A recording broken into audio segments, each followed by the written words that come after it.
everybody? Welcome to PFF's College Football Preview Show, Week 2 edition. And if you're joining us because you like so much of what you saw in Week 1, welcome back. We are very glad to have you here. We're going to have a lot of fun on this show. We're going to give you a lot of actionable items as we preview the entire college football slate. We're going to be talking about who to bet on, how to bet them, all the picks you need, the player performances that you need to watch out for, all, of course, backed by the exclusive data that we have here at PFF. And the guys that are going to be serving it up to you, not just me, I'm just the host here, I'm just, the navigator. The guys who are going to be serving it up to you, they're the best in the business. To my left, I have Mike Renner, who is the senior NFL writer here at PFF.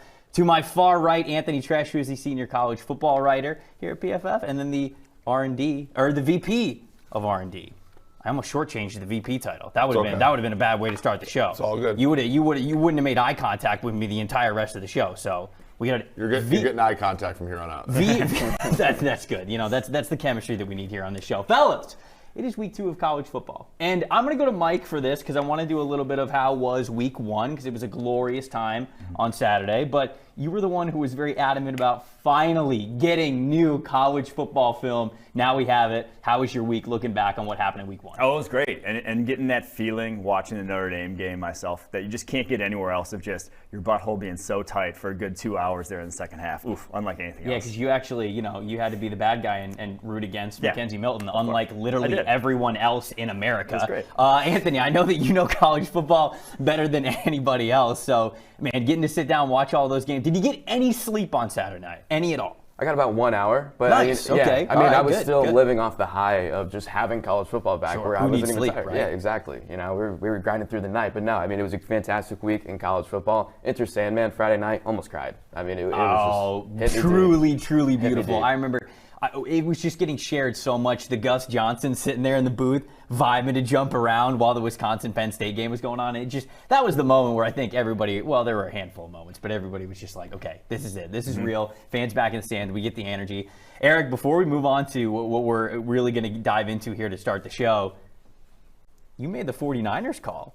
I did. You made the Charlotte call, and it actually came through. For the first time in our friendship, George and I were both cheering for the 49ers at the same time. It just happened to be Charlotte this time. I was going to say, George, snatching victory from the hands of defeat as 6.5-point underdogs outright. It was a lot of fun. Man, there you go. Folks, that's why you listen to the show, because you get that kind of information before kickoff even happens. Okay, let's get into some of these topics that we are going to talk about. We have a segment. It's a brand new segment here on this show called They Aren't Who We Thought They Were. And now, of course, we can do this because we have some games to look back on. And, we're at this desk. We preview the week. We make some takes. Some are great. Most, I hope, are great. But then others, sometimes we get surprised like everybody else does on college football weekend. That's, I think, a lot of the fun of it. So, Mike, I'm going to start with you. When you get to a topic like this, an under the radar, an unexpected performance, something that really stood out to you that you were not expecting from last week, where does your mind go? It goes to the Pacific Northwest in that Washington game. The late game Saturday against Montana, losing 13-7. Not ideal. Not ideal. I called them 2 weeks ago at Dark Horse Canada in the Pac-12 because this is one of the best secondaries in college football. Now, to be fair to the Pac-12, the whole Pac-12 sucked on Saturday. I was going to say, that doesn't mean they're not still a Dark Horse in the Pac-12. But Kyler Gordon in that secondary, Trent McDuffie, one of the best cornerback duos in college football. And yeah, they stopped Montana, didn't even allow over 100 yards passing in that game. But they themselves only passed for 105 yards. This offense was anemic, 7 points. That's going to need to change if they are going to be that dark horse that I talked about. Anthony, what about you? What surprised you from last weekend's slate of games? Yeah, I was riding back on the LSU hype. I thought they wouldn't get back to 2019 levels, but I thought they would get back to maybe top 15, team nationally levels. That died a little bit after that freak fishing accident that caused Miles Brennan, the quarterback, to get some screws in his shoulder. But with Mac Johnson leading away, and I thought that defense would be a top 10 one, I thought they'd be a top 15 program. They did not look like that at all against UCLA. They had the second lowest graded defense in the Power 5. There's no reason why that shouldn't be a top 10 group nationally, just because all the talent, the sheer amount of talent. You have Derek Stingley Jr., Eli Ricks manning the outside cornerback spots, probably the best outside cornerback duo in the PFF college era. And also, too, where the hell was Mike Jones Jr., the off-ball linebacker coming over from Clemson, right? They didn't even play in this game. But, he's one of the best, coverage backers, as he proved back in 2020. So, that was definitely the low light there. And I think that game kind of showed, I'm more leaning towards, I'm not buying into the UCLA hype because I think LSU was just that bad and gave them that win. Yeah, it's hard though. Like, right, LSU not having their quarterback doesn't prevent necessarily them being manhandled physically by UCLA, right? That was the one I think big surprise is that UCLA for second week in a row completely physically dominated the team that they were against. And speaking of physically dominated, I'm going to pick Clemson for this. Georgia's defense absolutely, obliterating an offense that has probably what will be a top 10 quarterback in DJ Uiagalelei. And again, that game didn't mean as much to Clemson, right? Georgia had to win basically to keep their college football playoff hopes alive. But now, according to our model, they're the second most likely team to win the college football playoff. Clemson all the way down to 6%, right? And as the only team really with any chance in the ACC, it's pretty low. I mean, I think if someone told us last Friday when we were doing this show that Georgia was going to finish with the worst explosive pass play rate in the Power 5, we would have thought Clemson would have routed them. And still win. I mean, that defense, I think, is the most physically gifted defense that I've ever seen in college football. I mean, they have so many incredible athletes that are going to be playing on Sundays here pretty soon. Mike, you talked so much about that Georgia defense on last week's show. I'm not surprised by that because I said they're that good at every level of that defense. Like NFL prospects that are part-time players. Adam Anderson they can put as a sub-package rusher, and he is a first-round type of prospect. So that to me wasn't that surprising because Clemson lost a lot of their offensive line. They lost a lot at the receiver position. It was basically just thinking the offense was going to be good just because it's Clemson. Yeah. And just because it's DJ Uiagalelei. But he's not Trevor Lawrence, and they do not have the horses on the outside. Were you surprised, though, that in college football, most of the time, great offense beats great defense, right? And we're just, I think, a little short on Clemson's offense now. Like, they don't have the horses on the outside to really make plays. And when that's the case, when you have to pat the ball as a quarterback, pass rushers with elite athleticism can come get you. Sure. Yeah. Before I get to my pick, you're not buying UCLA at all? No, I mean, you look at their starting quarterback, Dorian Thompson-Robinson. Now, he's a great athlete. He can do some great things, make some plays on scrambles and such, but his passing ability, it's very much suspect. I mean, he's had a poor passing grade all throughout his collegiate career, and he did it again against LSU. But at the end of the day, they still had one of the most efficient passing offenses, in college football last week. So what does that really tell us? I mean, they had a little bit of luck, mostly LSU mistakes because they had a lower grade there. But also, too, Chip Kelly, I think he deserves some credit there, for the system that he's kind of developed. It was like 30 yards completion at one point in that game, right? And that's exactly how you get by with somebody like DTR, who's not efficient, not necessarily a great decision maker, but when you physically dominate another team, it makes it easier to win, even with the inaccuracies and things that he brings. My aren't who we thought they were is a little bit of a two-parter. It's everything that happened in the Miami-Alabama game. I cannot believe Miami looked that bad. And on the flip side, I cannot believe, here we are again, Bama looks that good. I looked at that line, and that was one of my best bets last week. I was like, 19.5 points, come on. This quarterback made his first start. We talked about how many guys are being replaced at Alabama, and still they reminded us that they are the top-tier program in college football. I don't think it's time to write off Miami, though. I don't think they're necessarily screwed there in the ACC. I think they could still, challenge Clemson, still maybe even get to the ACC. Clemson did not look that dominant. So. But it's just the fact that Alabama is Alabama still. Is I think the thing we didn't necessarily think. Because lost 8 picks in the top 40. Which the guys who are coming up, the guys who starred in that game, we just didn't know about. They're still the same sort of talented roster that we've seen the last 3 years. Yeah, that's a great point, right? Like this, Miami could have just had a bad game, right? And the fact is after Alabama, we're talking about another team in the SEC is the second most likely team to make the college football playoff. So there's just a humongous gap between Alabama and everybody else. Yeah. Anybody that gets their ass kicked by Alabama should not be written off just because they're playing a different game. Sure. I'm going to have to echo those 2 points, and I'm going to go against you here, Trevor, just because, I think Miami did defensively everything that they possibly could have given what they had on that side of the ball. I mean, they sent the house at Bryce Young. Sure. I mean, they were blitzing him, over 50% of the time, and he was under pressure for 20 dropbacks, only 1 sack. I mean, he just kept going, making plays, though. So, I mean, I think Miami fell into 22 in the AP top 25. Right. I think that was a little harsh. Okay, all right, so we got to move on. We got another segment where we're highlighting a singular player performance that it just surprised us or really caught our eye. Somebody that we really want to talk about from week 1 of the college football season. Mike, I'm going to start with you once again. Who is somebody that you identified and that you loved watching? I'm going to go the UCLA team again. I'm going to go running back Zach Charbonnet because I think he's for real. He was a top 100 recruit at Michigan, starred his freshman year. For some reason, fell out of favor in 2020, transfers to UCLA, And now, this past weekend, 117 yards on only 11 carries, breaks 9 tackles against LSU.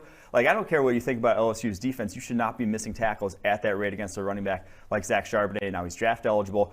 Definitely rising up draft boards because, again, didn't really watch much of him last year. But through 2 weeks now, 223 yards on only 17 carries. I think they're going to ride this guy all year long because this is a top 10 offensive line. Sean Ryan at left tackle might be their best prospect for UCLA, a possible first rounder. This is a lot of talent on this UCLA team now, and Zach Charbonnet just adding to it. Anthony, who is your dude that you want to bring to the table? Yeah, I'm going to go with Ole Miss. This offense, Lane Kiffin in year 1 last year, really got me juiced up. That was one of the. It's fun, man. It's fun football. It made me feel bad, though, because that defense they had was one of the worst, not just in the Power 5, but in all of college football. And that really kind of hindered their team overall. But, the big concern carrying over was not only defense, but also losing Elijah Moore, the top target, one of the best wide receivers in college football. They had a wide receiver step up in this one, Dontario Drummond, 2019 JUCO product, really underwhelmed his first 2 years with Ole Miss, but this one, he went off. 92.8 receiving grade, 7 explosive receptions of 15-plus yards, led everybody in week 1 for that. That one catch he had on the sideline where he just held onto the nose. I was waiting for it to fall. I could not believe he held on to that. So, some people thought it was going to be Ja'Cour Pearson, the Western Kentucky transfer. Maybe it was John Rice Plumlee, the quarterback turned wide receiver. But no, Dontario Drummond, he's going to be that guy for Ole Miss, Matt Corral, and Lane Kiffin. And Corral needs that guy, right? We're talking about Corral as a potential first-round pick, a potential Heisman guy. Like, he's got to have somebody he can go to. So maybe this is his dude. 100%. And also, too, I think the encouraging part was I was talking about the defense. That looked like an above-average Power 5 defense. And I think with that, we might be seeing a double-digit win Ole Miss team. I wouldn't count it out. Eric, what about you? Yeah, Mitchell Goody from UCLA. Again, I'm looking at this UCLA. 2 UCLA guys? This UCLA team. This is some shots fired at Anthony. Much ink has been expended talking about UCLA's recruiting and how unorthodox it is and how, they don't necessarily recruit a full group every single year and so on and so forth. But you look at the process there, it's a bunch of big physical athletes, and I think it's coming to fruition for them. Again, manhandling their first 2 opponents.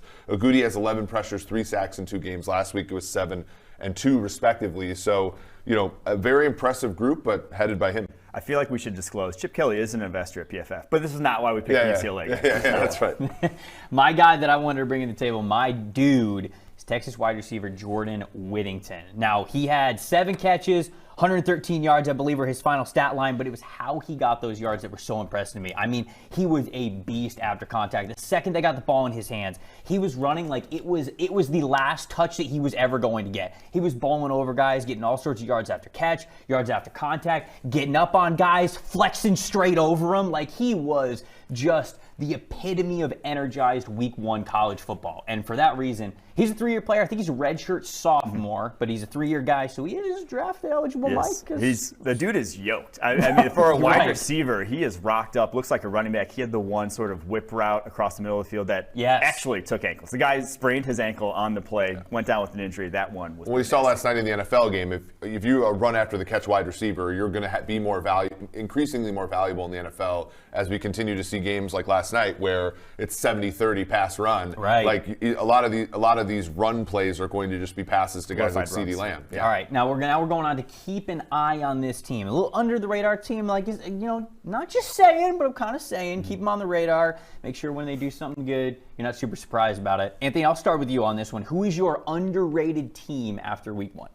Yeah, I'm going to go with the Maryland Terps, and really for 3 reasons. You have quarterback Talia Tagovailoa, who his little brother came over from Alabama last year, and then the wide receiver duo, Dante Demas Jr. and Rakeem Jarrett. Now, Talia, he only played 4 games in his first season with Maryland due to the COVID-shortened season, but he had the high-end flashes, but the decision-making, it was that of a first-time starter. It was really bad. This time around, it was completely clean. No turnover-worthy plays. He actually had multiple turnover-worthy plays in 3 of his 4 games last year. And it was almost kind of overcorrected just a little bit. He was trigger-shy. Had an opportunity to hit a whole shot on 3rd down, ended up taking a sack, but at least he didn't, give the opportunity to have the defense make a play on the ball. And he also had 3 big-time throws to go with it, giving him a good passing grade in the 80s there. So I think the sky's the limit for this, Maryland passing attack. If Talia is taking that next step forward, I know he wants to get out of his brother's shadow, but he kind of plays like 2-0 a little bit. Sure. Very accurate, very anticipatory. I think there's a lot of reason to be excited with this team going forward. Eric, I think they're a top 25 team right now. Eric, what about you?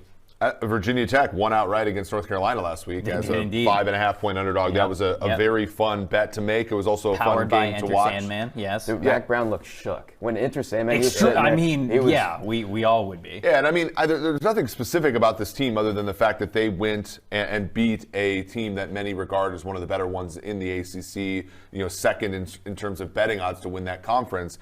And that conference doesn't look strong at all, right? Clemson even is a little bit perturbed after week one. Sure, yeah. So this is just a team where you look at the landscape of that conference, you're saying, this is a team that went up in week one where a lot of teams went down. Mike? I'm going to go with a team that could actually, you guys picked ACC, Big Ten, a team that could actually maybe factor into this college football playoff sort of formula here. I'm going to go Auburn in the SEC because Bo Nix, quarterback at Auburn. Much maligned his first 2 years, but he started as a true freshman, was a top recruit. Yeah. Over the course of this offseason, Jordan Palmer, his quarterback coach, said this guy is going to be the #1 overall pick next year. Now, that's obviously his quarterback coach. He's going to pump up his guy. But he comes out week one and goes 20 of 22 with a drop. He was much maligned for his accuracy in previous years. Jordan Palmer also noted for his work with Josh Allen, the guy who improved his accuracy a lot. So I will just say this. Yes, it's against Akron, but he wasn't going 21 of 22 accuracy-wise against Air last year at this time. The guy, if he does actually improve his accuracy, if he is the guy who's a feasible #1 overall pick at the quarterback position, this is a real deal Auburn team that can compete in the SEC. Mike was the comp guy last week, and I just heard Bo Nix and Josh Allen in the same kind of category. So he had, as a Notre Dame fan, he had to spend years watching Ian Book, so I can understand.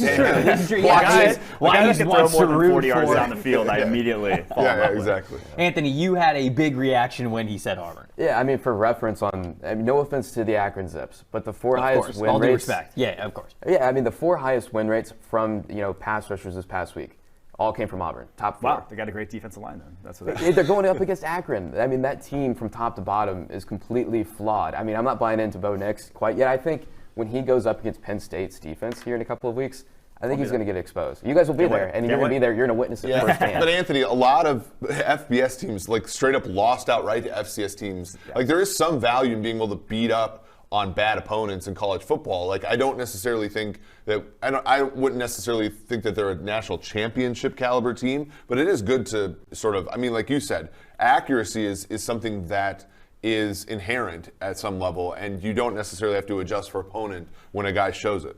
I feel like an underlying pressure for Bo Nix this season is the fact that Malik Willis was at one point at Auburn, and they chose Bo Nix over Malik Willis, and now obviously Malik had a great year last year at Liberty. We're talking about him as maybe a first-round pick, and so I don't know, just wanted to throw that out there. Well, we're not done potentially dunking on Renner here, because now we're going to talk about some guys NFL draft-wise that are moving up and down after 1 week. That's what we're going to do on the show. We're going to have a weekly check-in for NFL draft guys, almost like a live big board kind of a thing. And so, Mike, when you think of who's up and who's down, I'll let you choose which one you want to start with. Either some praise or some guys that you were disappointed with. Yeah, we'll go risers, because you kind of just segued into that nicely with the Malik Willis talk. I thought his game against Campbell, and now Campbell defense, whatever, you're not going to, the actual performance itself, you're not going to glean too much out of it statistically, but the way his footwork improved from last year to this year, the way he is calm in his pocket presence was so much different. That was the biggest thing. It was that guy was all over the place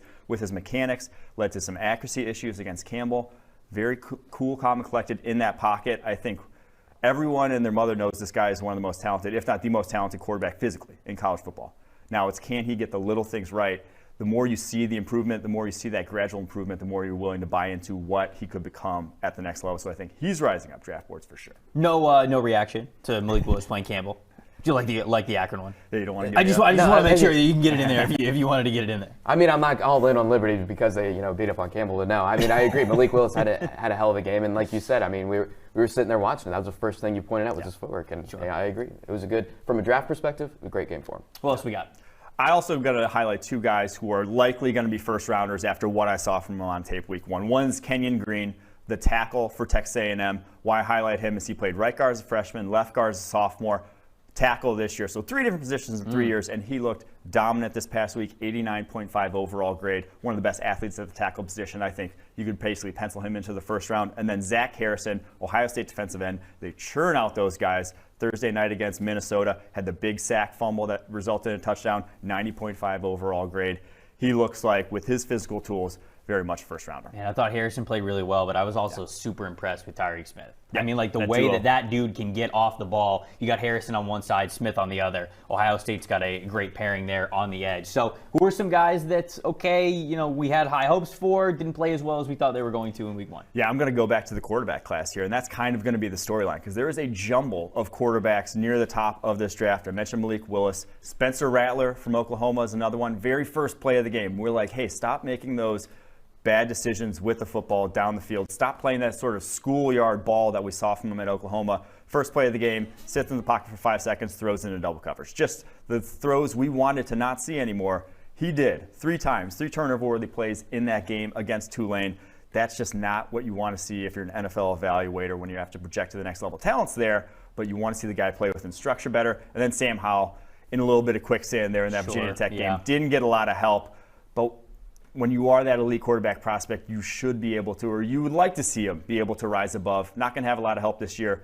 It might not go well for him down the stretch. Yeah, I mean, for an NFL prospect, right? If you are going to be a quarterback that it gets that second contract in the NFL, you have to play with varying levels of support. Yep. And to me, I think a lot of times we make excuses for college quarterbacks to say, oh, their support was terrible. It's like, well, there's going to be NFL seasons where your support's terrible. Right, your offensive line's bad, your wide receivers aren't great, and we would like that quarterback, maybe not necessarily to like be brilliant in those circumstances, but not lose outright to a Virginia. Well, you got to give your dudes a chance, right? I mean, like even if the guys on the other end of the passes aren't the best players in the world, or of course, having a bad offensive line makes even everything more difficult with pressure. But you still got to, like you just said, you've got to make magic happen sometimes, especially when you're held to the regard that Howell and Rattler were. It was very much the Jordan Love discussion, right? Like at Utah State, his penultimate year, he was great. He had great support. He had a great coach. Great coach. Those things go away, and he doesn't look like a first-round quarterback. Yeah. And it's like, well, but that happens all the time. Like, you play well in year 1, your offensive coordinator gets a head coaching job, right? And so you have to deal with a new offensive coordinator. And again, this is the sandbox in which these guys get to play. To me, it was a huge red flag for Howell, that the fact that that offense was terrible on Friday night. I want to push back on the Rattler, though, the falling, because I know, he has these undisciplined moments. We saw it last year, and, we all thought maybe he'd change and those would disappear and he'd have this, elite season from start to finish. Again, the second play of the game, and completely ignoring the running back, the flat drifting in the pocket, just launching it downfield, taking too many risks. But at the end of the day, I think this guy's arm talent is so special and rare. I mean, I would still take him first overall, and I still think he's deserving to be in the Heisman conversation because while he did have 3 turnover-worthy plays, he still had a 76.3 passing grade, and that was better than even Bryce Young. He still made a lot of great throws. I just think, he has release, ultra quick, getting the ball out within 0.3 of a second. And some of the stuff he can do outside of structure, he kind of reminds me, and I'm not going to comp him to this guy or say he's going to be him, but he does remind me situationally and stylistically of Patrick Mahomes, because he had those same undisciplined moments at Texas Tech where everybody's like, whoa, dude, what are you doing? Why are you taking that type of risk? But at the end of the day, what he can do out of the pocket and with his arm that he has is special. And I think Spencer Rattler falls in that category. I get a little worried about that comp, though, because at Texas Tech, Patrick Mahomes was like a 14-point underdog, 10-point underdog at times. You're a 32-point favorite against Tulane, and you're leaving the ball over the middle of the field and getting bailed out by the referee at a key point in time. It's a little bit different, I think. And it's just working with a different talent level. At Oklahoma, he doesn't necessarily, with the receivers he has or with the offensive line he has there, he doesn't have to make the plays outside of structure. The structure creates those plays. At Texas Tech, Patrick Mahomes was not working with that level of talent. He had to do it himself. So, this is a good segue into a different conversation that I want to have about, you brought it up, the Heisman Trophy. And after 1 week, of course, there's a lot of college football that still has to be played this season. But after 1 week, it sounds like, Anthony, you're still on Spencer Rattler as the favorite to win the Heisman Trophy. Am I hearing that right? Yeah, he's number 2, as far as you go and try and bet on this. He's number 2 behind Bryce Young. I would still be comfortable putting my money on Spencer Rattler. I'm not going to overreact based off of one game. I still think he has a chance to kind of turn and kind of clean up his play a little bit. He did last year, performed admirably down the stretch. So I'm still riding in the Spencer Rattler camp. for all the reasons that I stated earlier. Issue is, though, right, Alabama is like plus 200, maybe a little bit less, to win the college football playoff, right, after 1 week, which is absurd. Right. And this award is very much were you the best player in Alabama? And it's flawed. I mean, the award is flawed. Every single award process is flawed at this point. Yeah, that doesn't. But again, you have to play the game by the rules, right? Which is that whoever's going to win this, it's very likely going to be the best player in Alabama. And the narrative has begun that it's Bryce Young. There's another way I want to phrase this question, because I think we've talked about the fact that the Heisman Award has changed. Like you said, Eric, like it's different. It's basically the quarterback who's playing the best on a college football playoff team. And a lot of people are mad at that, right? A lot of people want it to be true to its name as, quote unquote, the most outstanding player in college football. But my question is it actually better this way? We are awarding the players that are the most notable, that get talked about the most, that have the most hype, that are playing in the biggest games. Is it actually that bad that we have now gone into this? Okay, well, like you guys said, either you play for Alabama or maybe it's a quarterback on a different team. Is that such a bad thing, Eric?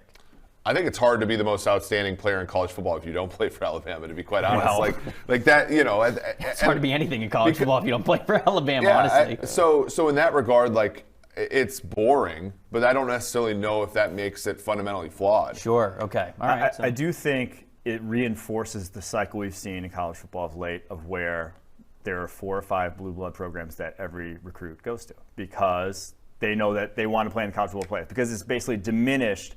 The Heisman's diminished lesser bowls, like going to the Rose Bowl, which used to be a massive sort of honor for the Big Ten and the Pac-12, has just become nothing. Right? It is college football playoff or bust. It is those 4 teams or bust. And so kind of winning your conference, all this other stuff really has gone by the wayside. And that's why the expansion process of, expanding the CFP, I think will be great for college football, because I think you're going to have, and also too, NIL, you're going to have more recruits willing to go to other programs and not just have these stacked teams.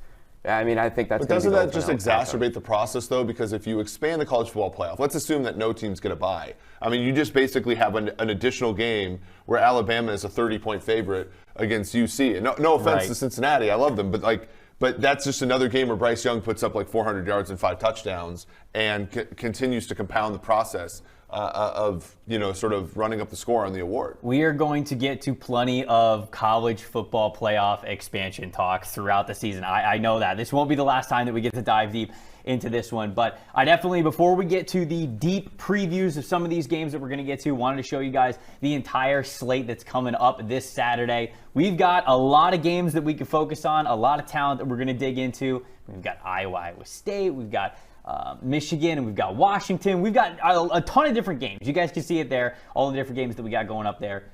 But first, before we preview all of these games in depth, we got to give a shout out to our friends over at Pristine Auction. This is a fantastic way to get autographed sports memorabilia that is authentic, and man, it's a fun way to get it. You're not just logging online, clicking a button. No, there's a little bit of fun to it, right? It's auction format, and if you go to pristineauction.com, you use the promo code PFF, you're gonna get $10 off whatever the first auction is that you win. So you guys can search any team, any player, and I guarantee they're gonna have what you're looking for, and it's authentic, it's signed, you're getting it from a trustworthy spot, and hey, if you win the auction, if you win what you're going for, you're gonna get $10 off. Now, you can still use the promo code, and if you lose out on an auction, it's not like you lose out on the bonus that's coming. They're gonna wait until you get your first win, and they're gonna give you that $10 off. That's over at pristineauction.com, your go-to place for autographed sports memorabilia. All right, guys. To get into it, this Week 2 college football slate. First game we're talking about, Michigan and Washington. This is I feel like there are 2 extremely different narratives here with these teams, but it might make for a pretty good matchup. Mike, I want to tee you up first as to what your main talking point will be going into this game here. It's Cade McNamara, the new quarterback. Jim Harbaugh was hired to develop quarterbacks at Michigan. That was his MO. The quarterback whisperer, quarterback in the NFL himself, has not done so and has almost been the opposite. He has had guys like Shea Patterson, ultra talented, and done absolutely nothing with them to basically improve them. So Caden McNamara, 4-star recruit, going into his redshirt sophomore season, best game of his career this past week. Goes out, puts up a 93.0 overall grade, one of the highest grade quarterbacks in college football. Now, it's only on 11 dropbacks, and they're going up against Western Michigan, and they're not rowing the boat there in Western Michigan anymore. But I do think, against, like I said at the top, the Washington secondary, one of the most talented secondaries in the NFL, a massive test from NFL. They're all making the jump already? Well, they will be. But no, in college football, so folks right now, one of the best secondaries in college football. I think passing game is not going to be successful in Michigan. If this game is going to be decided, it's going to be decided on the ground. He's already just like locked into these guys making the NFL draft. I mean, like he's the NFL draft guy, so I can't even blame him for it. Anthony, I wanted to tee it up for you on the opposite side of things. Washington's offense, Dylan Morris, 3 interceptions last week in the loss. Not ideal. So he's now going up against a Michigan defense. What's the preview here on this side of the ball? Yeah, I mean, I don't want to keep beating up on Washington, but I'm kind of concerned for him. I mean, they shouldn't have even come close to losing last week, so yeah. I feel like it's fair. I feel like you have to, right? They had one of the worst offenses in college football last week going up against Montana. Again, no offense to Montana, but... All due respect. Yeah, you can't be doing that. Michigan's defense, it's not, the cream of the crop, but it's a good unit overall. I think the biggest weakness and flaw is the inconsistency on the outside. That's not going to be much of an issue because Dylan Morris, Washington's quarterback, very limited passer, can't throw the ball deep. Actually has almost as many interceptions as completions on 20-plus yard throws in his 5 starts. He has 3 interceptions, 4 completions. So they like to attack the short and middle, intermediate levels of the field, over the middle of the field. I think Daxton Hill, the Michigan slot corner, is going to be a very key piece in this matchup, and that's not good for Washington because he is very good at what he does on the field. One of the best athletes overall. I think I would put him up there with Derek Stingley Jr. as far as athleticism goes. Oh, wow. I mean, coming out of high school, I know this Mike's probably just is licking his chops just reading these numbers, but 4.3 40, 4.1 pro agility, 43-inch vertical. Coming out of high school. This is high school? Coming out of high school. He's a high schooler? Oh, yeah. He's that legit. He had an exceptional game last week against Western Michigan. Lord. You pair that, too, with Aiden Hutchinson on the edge. Yeah. Elite PFF grade last week. It's going to be rough for Washington to really move the ball. He was looking good. Does Michigan have enough offensively without Bell? Obviously, Bell was a exciting part of the beginning part of that last Michigan game, the wide receiver Ronnie Bell, but no longer going to be available. He got hurt, and I believe he is out for the year. And so that's going to be a tough blow. Does Michigan have enough still to, maybe I guess beat Washington, but in a bigger scope, have a good enough offense to be competitive this season?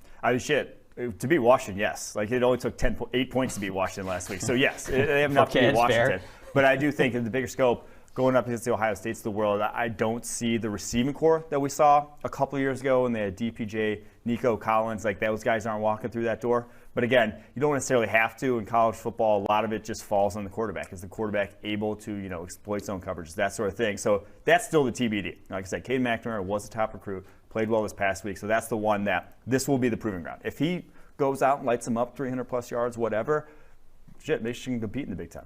Eric, where's the lineman moving on this one? Yeah, I mean, we opened right around 4 or 5 points. Now it's about 7 points. And to me, I think this is one, much like last week, there were a lot of games you're like, geez, I can't take this underdog. They suck. And I think that this is a game where you look at, okay, Washington's defense is good. Washington on offense was terrible last week, but a lot of noise, right? They had more interceptions than turnover-worthy plays, throwing the football. They had 4 drops. Again, those are things that tend to regress positively for teams. And I'm not saying they're going to win the game outright, but I do think Michigan now laying 7 is a bit too much. So I'm going to hold my nose and take Washington getting those points. Okay, so you're taking Washington. Anthony, what are you doing for the picks?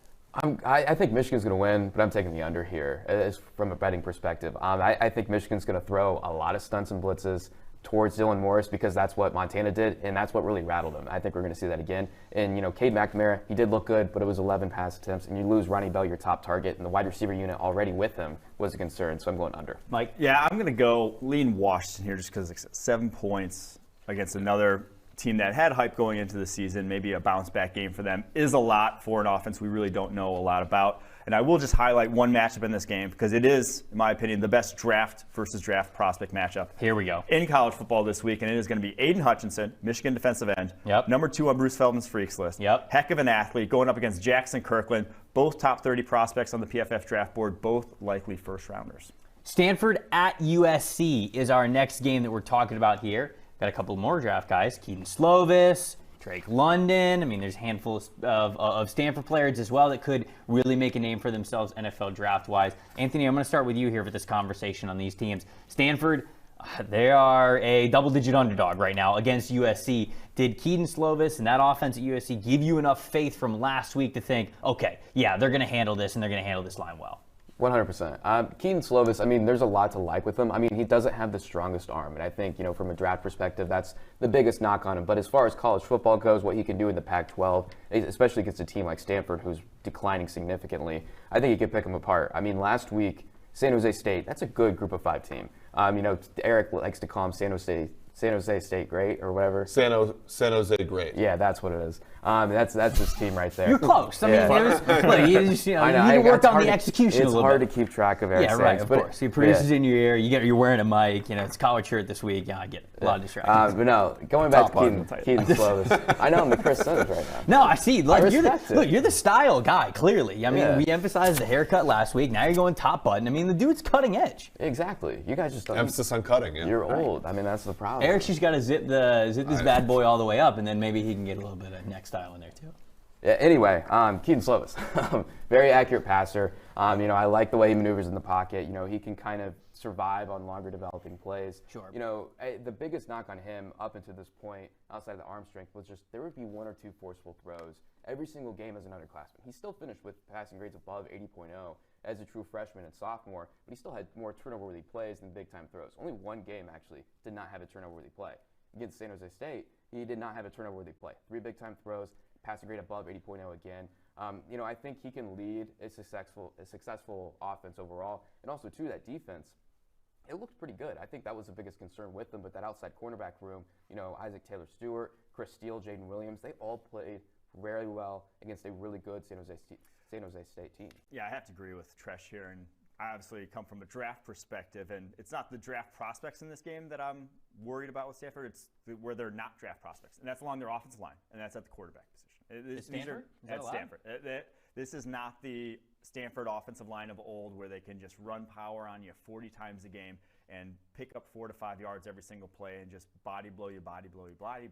They don't have that kind of offensive line. Josh Garnett, Anders Pete, those guys are gone. They are not walking through that door. This is an average to below average college offensive line, and that's just not going to fly when you play the brand of football that they do, especially against a team like USC. Yeah, I mean, they were manhandled against Kansas State last week. And you're right, when you go against the grain tactically in your conference like Stanford does, you have to have an edge in those positions. And offensive line, I mean, they didn't have a running back last week that gained more than 28 yards. They rotated quarterbacks. And it's never a good situation where rotating 2 quarterbacks who suck. And neither one of them got over 7 yards per pass attempt. I mean, look, the fact of the matter is, I had this game on, and I had the Wisconsin Penn State game on, and the only thing keeping us from talking about how awful Stanford was offensively was how awful the offense was in that Wisconsin game, because it was dreadful, and it wasn't as though Kansas State played really well either. And so when I look at this game, I think USC has the chance to just sort of roll here because they have better athletes. They're tactically better, and and again, as Mike said, Stanford just doesn't have the edge anywhere. Folks, the reason why you come to PFF is for the expert analysis that it's never good to have 2 QBs that suck. I mean, that's not the rotation. If you have 2 QBs, great. Yeah. I mean, come on. Yeah. We have to talk about Drake London a little bit. Yes, sir. And I'll start with you, Mike, on Drake London because there's a lot of hype around him. I don't want to unofficially dub you the hype guy or the comp guy, but you've done it a couple of times already in the last 2 weeks, so I kind of have to. A lot of people, maybe not yourself, have been uttering the words Mike Evans when it comes to Drake London. Had 12 catches. Yeah. 137 yards last week, didn't get a touchdown, but I mean, that's major attention. Is the Mike Evans comp for Drake London too rich? Spot on? What do you think about that? Completely disagree with the Mike Evans comp. And you said this yourself. Mike Evans, his weakest part of his game, after the catch, yak ability. Drake London, best part of his game, yak ability. Correct. 29 broken tackles on 84 career catches, the best broken tackle rate of any number 1 type of wide receiver in college football. That guy is a monster physically. So my comp for him would be, in the draft guide, if you go to pff.com and get one, Brandon Marshall. What he could do after the catch physically at 6'5", 230, what Drake London is how I see him projecting the NFL. Not a pure separator, but he fits perfectly with Keaton Slovis in that offense because Slovis can put it on a dime. Doesn't have a massive arm, but Slovis can put the ball where he wants. And Drake London, one of the biggest catch radiuses in college football, some great ball skills. He played on the USC basketball team as a freshman, was a top recruit in that regard, decided to go the football route, and rightfully so because this guy is a monster. Anthony, are we going to get Drake London versus Kai Blue Kelly a little bit in this game? Or because I know that they like to use Drake London a lot as a big slot player. Are we going to see that matchup? Because I feel like Kai Blue Kelly is the most notable corner for Stanford, and I'm just wondering how much you think we might actually see that matchup. Yeah, I mean, we're definitely going to see it. And it was interesting because, I mean, Kai Blue Kelly in his collegiate career rarely played in the slot. I'm pretty sure he played more in the slot last week in week 1 than he had in his entire career up until that point. And he played really well. I mean, he had that incredible pick, one of the best plays of week 1, finished with a high coverage grade. So I think that's a matchup to watch. I mean, he definitely did impress me with the slot coverage ability. Mike, who are you picking in this game? Going USC. I do think they're just completely overmatched on both sides of the ball to Stanford. Like, Stanford just does not have basically the talent to just move it. They're not going to move the ball offensively, I don't think. What about you, Anthony? Yeah, I mean, I'm not going to bury Stanford like Eric did over here, but no, I'm going to go He's under. already chomping at the bit to get back at it. Yeah, if Kansas State held them to a very low scoring total, I mean, USC is going to, and they're also going to put up a lot of points. So I'm going under here for this one. Yeah, USC, I mean, the issue is they are laying a lot of points. I get nervous laying a lot of points against a team that can come back and score on offense, get through the back door, cover, make a game that was 21-14. I just don't see that at Stanford. All right, okay. So we're sweeping USC here. Texas at Arkansas is our next game, and I want to start this conversation by going over to Anthony because we talked a lot last week about this potential 2-quarterback run, what an offense was going to be like under Steve Sarkisian in game 1. What'd you think of how Texas played? I was high on Texas. I'm even higher on Texas now because, I mean, it's not a coincidence that their most efficient passing offense ever in the PFF college era by a Texas offense in a single game came in Steve Sarkisian's first game as the head coach. Hudson Card played most of it. We saw Casey Thompson a little bit, but I was pretty impressed with Hudson Card. First time, starting out there for the Longhorns. Deep ball is a little bit of a concern. He overthrew 4 of his 5 deep passing attempts, but at the short and intermediate levels of the field, that was near perfect. 13 of 13, elite passing grade on such throws. I mean, we talked about Jordan Whittington earlier, and then Bijan Robinson, the running back who they're putting out in the slot now. I think we're going to see a lot more run some routes. I mean, I think this is a top 10 team. This Texas team. I think it is. Okay. With that offense they have. I think it's going to become a juggernaut. Steve Sarkisian's on. We always joke about Texas being back, Sam Ehlinger. Texas is actually back now. I don't think it's a joke anymore. They are. The man watches one game. And Texas is back. UCLA, you got Bo Nix against Akron. Well, they played 2 games. But I will just say this about Texas. Come on. The fact that they have some yak monsters, like you mentioned, Whittington and Bijan Robinson, is going to play right into Steve Sarkisian's hand. I cannot wait to see how they continue to use Bijan Robinson, the sophomore running back there, arguably the most talented all-around back in the country. They split him wide on 4 snaps this past week. Those slot slant he ran against Louisiana was gorgeous. So you see NFL running backs who are not running slants, not running routes the way Bijan is at this point in his career. I can't wait to see how Steve Sarkisian deploys them.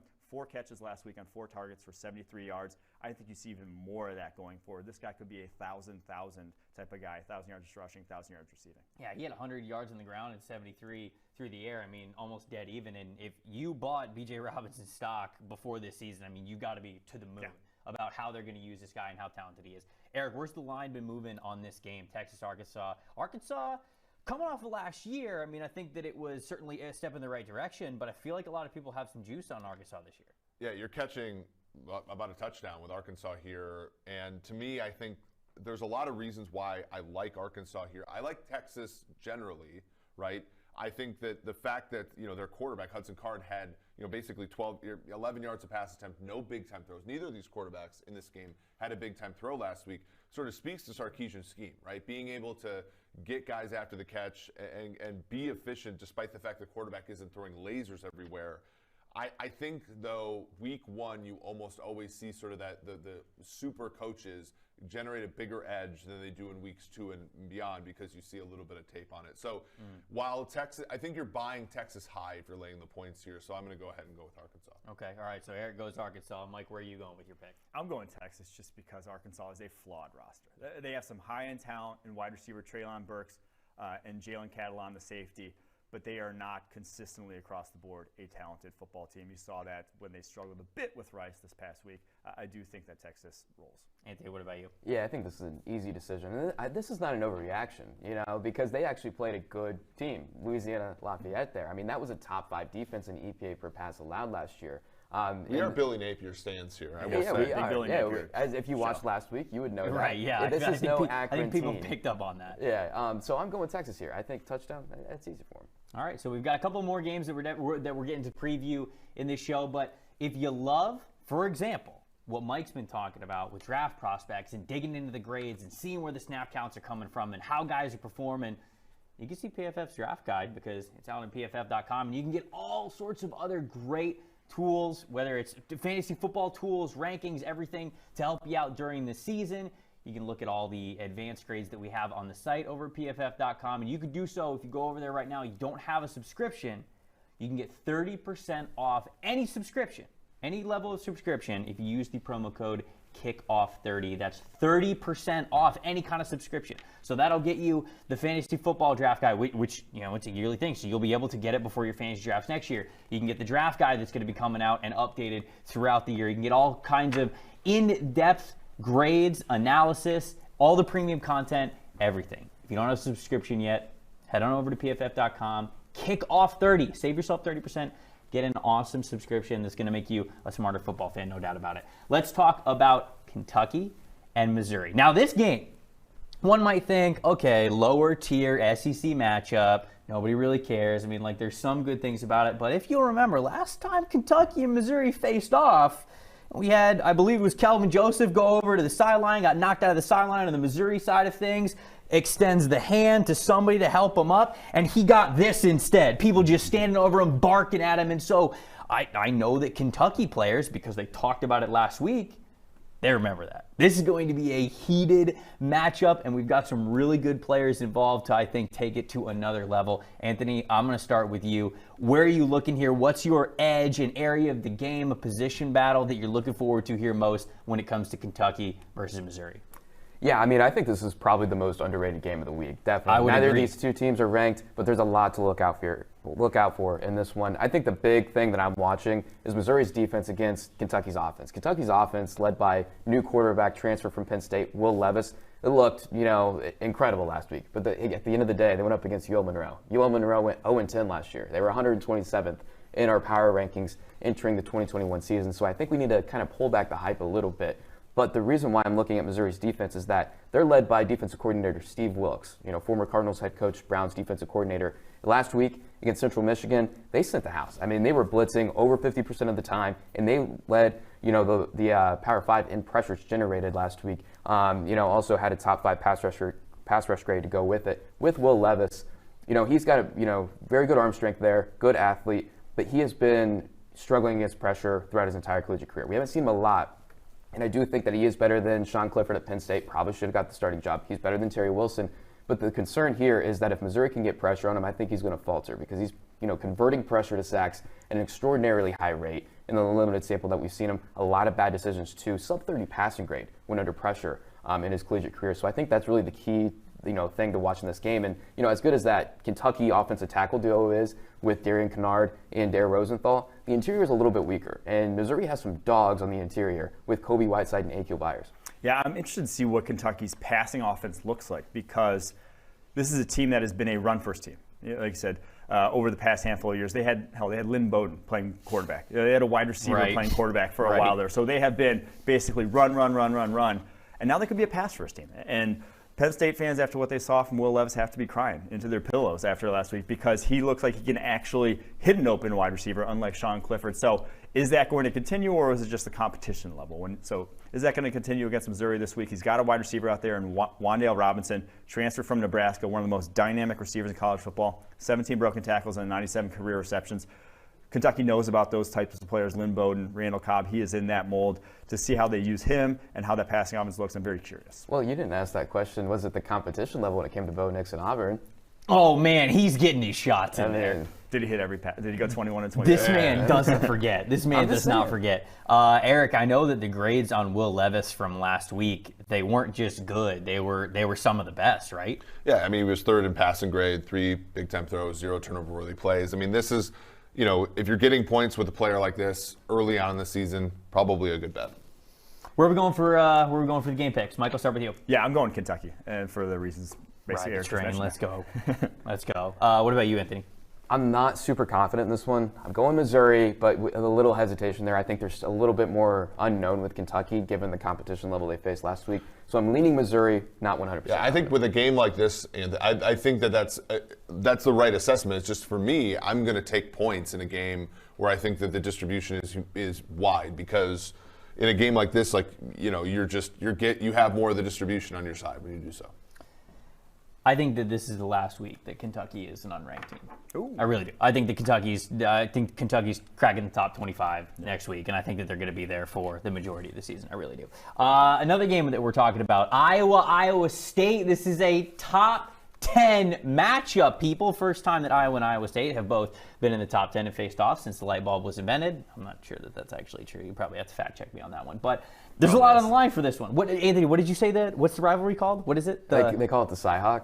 I'm not a big fan of it. It's terrible. Yeah. That's awful. It's like a Marvel comic or something like that. The Cyhawk, yeah. But we're probably losing viewers from Iowa now. But all due respect to the viewers from Iowa and the team that they root for, but we'll have to come up with a new one. Cyhawk's terrible. They don't exactly have a lot of other things. That's like a reject superhero name. I'm sorry. Look, I'm just okay. All right. So now, all right. I'm pissing everybody off in Iowa, and I don't need to. They're good people. Okay. So when you talk about this matchup, I think that Iowa really surprised a lot of people last week, right? We were very high on Indiana. We thought that Michael Penix Jr. was going to come back and take to form what was a very exciting performance that he had last season. Coming off the injury, it was not so. Now, he was let down a little bit by his supporting cast, but still, Iowa took advantage and Iowa looked strong. Now they're going up against a team in Iowa State that was a top 10 team coming in. They've got a notable draft-eligible quarterback, but where are we leaning on this one? Mike, I'm going to start with you, what the matchup is that you're looking for this game. I'm leaning Iowa State. I think people are overreacting a little bit to Iowa beating an Indiana team that, if you talked about Indiana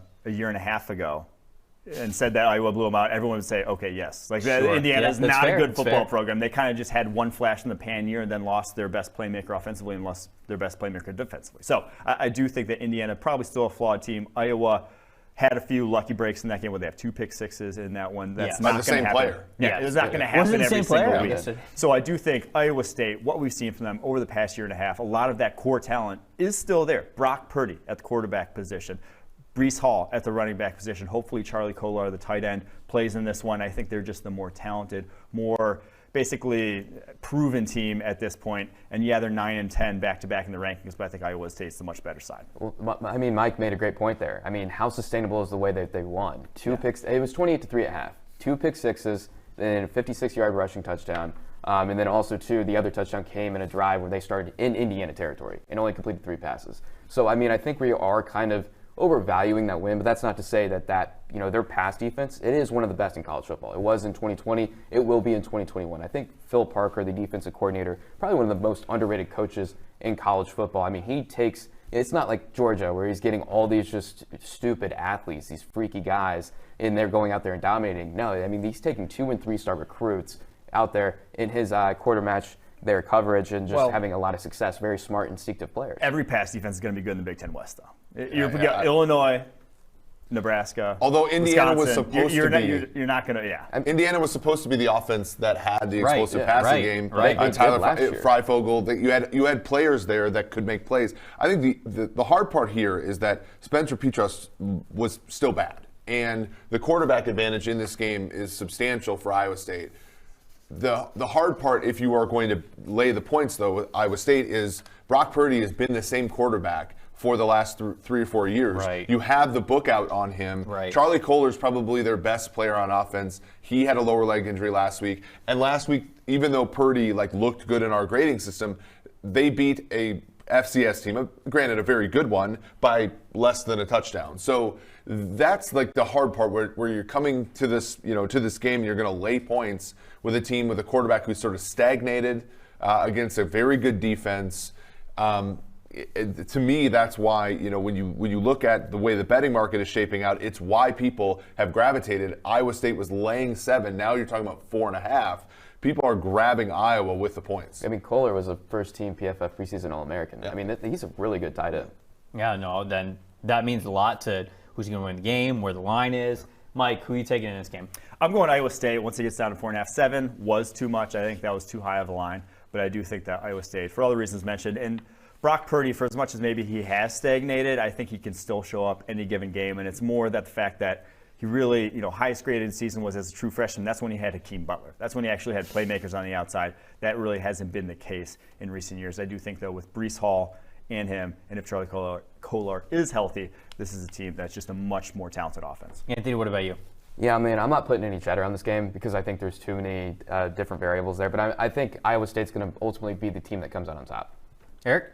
I like Iowa. I like, again, in college football, defense matters a lot. And being able to cover on the outside matters a lot. And with Charlie Kolar even slowed a little bit. Tight ends, elite tight ends in college football are rare. Teams build their offenses around them. And when they're out, it's like playing left-handed. So even if he does play, if he's slowed at all by a lower leg injury, I like Iowa. And I do feel like that's kind of Brock Purdy's bread and butter. He has the skill set of a quarterback who you would think would heavily lean on a tight end heavy offense. So I do think that that's like a really nice way of saying Brock Purdy's not very good. Well, that was essentially me saying he's not necessarily going to be the guy who's going to rifle passes to the sideline back shoulder. You're looking over the middle. Right, correct. He's a good quarterback in rhythm. It's just I agree. He tries to do a little too much. Okay, all right. So last game that we're talking about, Oregon, Ohio State. CJ Stroud, there was a lot of hype around him as we talked about the first-time, full-time starting quarterbacks in last week's show. Obviously, Ohio State comes out with the big win to start the season, but CJ Stroud was a little shaky, especially early on. Anthony, what are your thoughts on him after watching him in week 1? Is Ohio State in good hands, or are you a little reserved here with CJ Stroud? I'm not concerned with them as far as stacking them up against the rest of the Big Ten. I still think this is their conference to lose, and I think that's going to be the case for the next few years. But as far as CFP contenders, national title worthy, I would be kind of close to pushing the panic button because CJ Stroud, he was missing wide open throws. I mean, he had one of the highest rate of throws going to an open receiver, and he still finished with more negatively graded throws than positively graded ones. And Justin Fields never did that at Ohio State. And I know, people are like, oh, it's Justin Fields is a rare player, but, that's who they've had. You might be experiencing significant regression. And yes, they still had a very efficient passing offense last week. And that speaks volumes to the receiving unit they have and the offensive system as a whole, but also the defense they face. I mean, Minnesota had some coverage busts in there that created some big plays for him. That's not a good defense. I mean, this Oregon defense, it's a good unit. I mean, especially, too, if Kayvon Thibodeau is able to go a little bit. I mean, he's going to put some pressure on C.J. Stroud. I think that's the biggest thing, though, is Thibodeau. If he is healthy, Oregon has a chance. If he's not healthy, I don't see it. Because this is a very good Ohio State offensive line. Maybe the best offensive line in the country with what they're bringing out. The left side of the line, and Nicholas Petit-Frere and Thayer Munford, the best left side of an offensive line in college football right now. So if Kayvon Thibodeau's there, he can beat those guys. He can beat any offensive tackle in college football. That's how physically talented that dude is. He is going to be a top 5 pick. But if he's not, they don't have a plan B to get pressure. Plan B to get pressure is blitzing Noah Sewell, the linebacker, Penei Sewell's brother. That is the only way they're going to get to C.J. Stroud. And if you give them all day there, with the routes they run at Ohio State, if you're giving Chris Olave, Garrett Wilson 3.5 seconds to do a double move against you, you're not going to have a chance. Yeah, it was a really noisy game last week by Ohio State, right? Stroud had 0 turnover-worthy plays, but it was because his misses were so bad that DBs had no chance to catch him. True. And that's big brain, actually. And the interesting part about it, when you look at this from a props or DFS perspective, Olave was the player who produced the most last week for Ohio State, but he was not the most targeted. Wilson was the guy who got the first 3 or 4 targets. He got 11 in the game. He wasn't able to convert them into real yards, but over time, the more air yards, the more targets you get, the more productive you are. It was very strange as somebody who rostered Olave and a bunch of DFS to look at that and say, wow, they're not preferring him as their number 1. Very, very interesting there with, sort of how that offense is made up. Well, Wilson is the better yak receiver. Olave is a downfield 15-plus yard. That's what he's going to be. So when he does produce, it's going to be 4 or 5 catches but then 120 yards. With Wilson, it's going to be more like 10 catches, 100 yards. I was going to say, do you feel like that's a trend, or do you think it's really just going to be any given week one of these two guys can go off? Yeah, it just looked like, as Mike said, it looked like when Stroud wanted to make a big play, he was going down the field to Olave. When he wanted to pick up 5-6 yards with a pass, he was going to Wilson. And again, some of the high variance stuff with Olave, you're going to have games, even though he's a superstar, where he doesn't come up with those catches and those yardage, whereas Wilson, he might be a little bit more consistent week to week. I think there's a lot of NFL players on both of these teams, future NFL players. But when we're talking about who's going to win this week, Mike, where are you going for this? I mean, I can't go against Ohio State to win, but it's the cover that's the more sort of impactful thing here. Like I said, if Thibodeau plays, I like Oregon to cover because they have a much better secondary than what Ohio State faced last week, and I do not trust C.J. Stroud. I think Michael Wright, the talented quarterback for Oregon, maybe picks up off a pass, maybe gets his hand on a couple of passes because Stroud just was not taking good chances with the football this past week. I don't trust him just yet to cover a big number like that. What do you think, Anthony? Right there with you, but for that reason, I'm going under because I don't have any faith in the Oregon passing offense either with Anthony Brown at quarterback. So I do think under 62.5 is a good way to go. Like you said, with Noah Sewell, he's one of the best run defenders in college football, one of the highest graded players in that facet in week one. And also, too, if Kayvon Thibodeau, like you said, is able to go, I think C.J. Stroud's going to make some mistakes. And honestly, if I'm Ohio State, I would move Thayer Munford out to tackle and take DeJuan Jones out because good run defender or run blocker, but at the end of the day, his pass protection is a little sloppy. Yeah, even though this is like sort of a high leverage, high profile game, I think people are selling Oregon low right now because of their performance against Fresno. I mean, that game they were trailing in the fourth quarter of that game. Right. And so you're getting in some places the hook here at 14.5. I'm going to take Oregon with those points because of the variance that Stroud offers. Again, I look at this, I think Ohio State was minus 13.5 against Minnesota. Now, they are going on the road here, but I don't think Minnesota and Oregon are just like home field advantage differences. I think Oregon's a better program, and for that, I'm going to take them. All right, time to get into some more prop bets with our friends over at Prize Picks. What we're doing, same thing as last week. We've got 3 prop bets that we're all going to say over-under on. We're keeping score throughout the season, and we're going to see who's going to be the Prize Picks prop champion at the end of the season. You guys ready? The first one, Breece Hall, running back from Iowa State, over-under 109.5 rushing yards. Now, I don't think he got close to clearing that. I think he had 69 rushing yards last week, so this would be a big jump for him. But there was a lot of high hopes for Breece Hall coming into this season. So, Mike, I'm going to start with you. Over-under. I'm going over, and I believe in Breece Hall, and I believe in this offensive line. I think Iowa did lose, 3 starters from the defensive line a year ago, and those are going to be difficult to replace against a lot better offensive line than they faced last week in Indiana. Anthony? I'm right there with you. I'm going over. Last week, Breece Hall really did underwhelm, but they're going to keep feeding him the ball, and they're going to try and create those explosive plays like they did last year with them, so I think they're going to do it this week. Eric? Under? Yeah. I'm with you. I'm with you. I think that we're splitting it here. We're going 2 overs. We're going 2 unders. The next one, C.J. Stroud, quarterback at Ohio State. We just talked about him. 260.5 passing yards versus Oregon. Mike? I'm going over, and it's not much to do with C.J. Stroud and everything to do with Garrett Wilson and Chris Olave. That is the most talented wide receiver duo in the country. And for my money, the 2 best wide receivers in the country, both playing for Ohio State. It's hard to screw up too much to not go over 260, especially in a game that could be tight. I think they'll be passing to the end, not going to be just running out the clock. And with Oregon, probably the big strength of their defense, like I said, Noah Sewell, they can probably still stop the run a little bit in this game. Anthony? I'm going under. I like the under in the game. I like under here. I think this passing offense is going to take a little bit of a dip against this good quality Oregon defense. I'm going to go with Mike here and go over.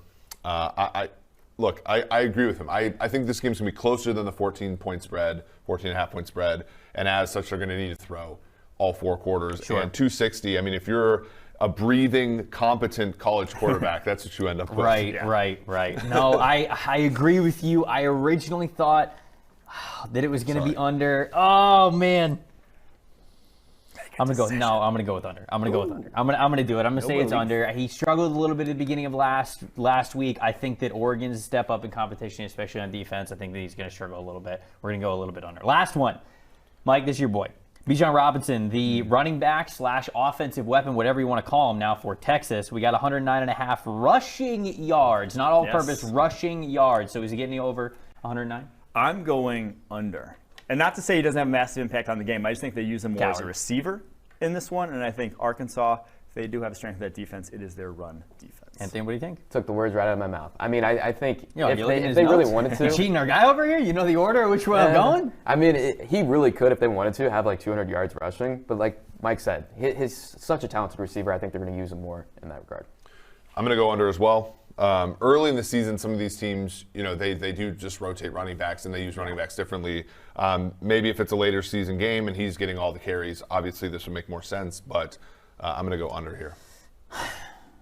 I called you a coward for doing it, but I'm going with the under. I know. It's just you're right. They're going to use him in too many different ways, and I think that they're going to manufacture his touches enough to where you don't have to force feed him, giving him the ball just out of the backfield. I think that he's too good, and Sarkisian's going to get too creative with him. So I'll say under, but no doubt about it, this is one of the most talented players in the country. If he breaks a couple off, we can easily get over, even if he gets his receiving yards there. Okay, so there are picks. They're in the book for this week. Guys, if you don't know Prize Picks, download the app, Prize Picks, and you can get on the action as well. All of these prop bets that we just did here, plenty of other ways to bet. If you use the promo code PFF when you're getting it, then you're also going to be able to get $20 off a PFF subscription as well. So another way that you can save some money on a PFF subscription is through our friends over at Prize Picks. Like I said, we're going to be using them all year long, getting some over-unders in here, making sure that we keep score, and we can have some good smack talk at the end of the season to see who was the best at prop picks.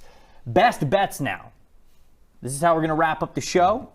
This is our best bets. Does not have to be a game that we discussed, although it certainly can be. But your best bang for your buck, where are you going this week, Mike? I'm going to a game that you're probably not going to watch or even want to watch, and it's Purdue traveling to UConn.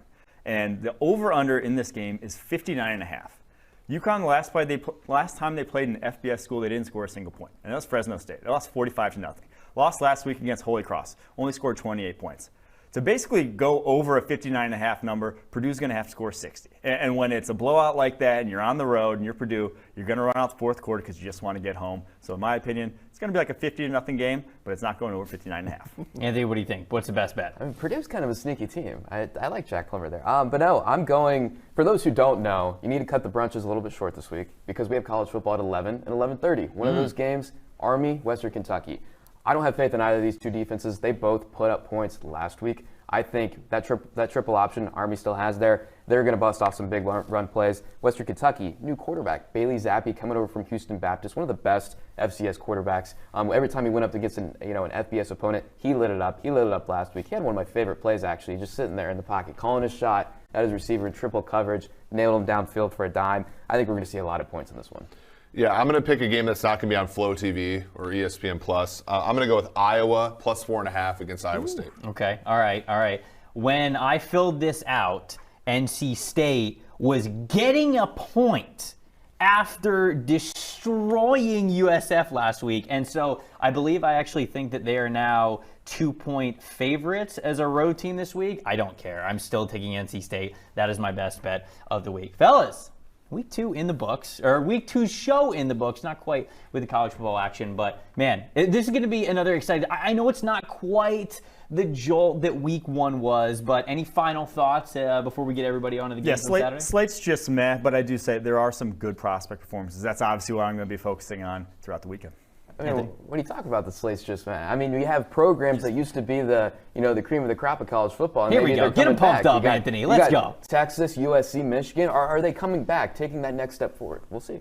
Eric? The money's green no matter how good the games are. So wow, I'm excited for another collection of games. What a phrase! As Austin Gale would say, if you're not telling Eric Eager, I don't know what you're doing, because this guy's on a roll. He's on a heater. The money is still green. It doesn't matter how good the matchup is. Appreciate everybody watching the show. Make sure you guys tune in next week. We'll be back next Friday to preview everything going on in Week 3. We'll see you guys then.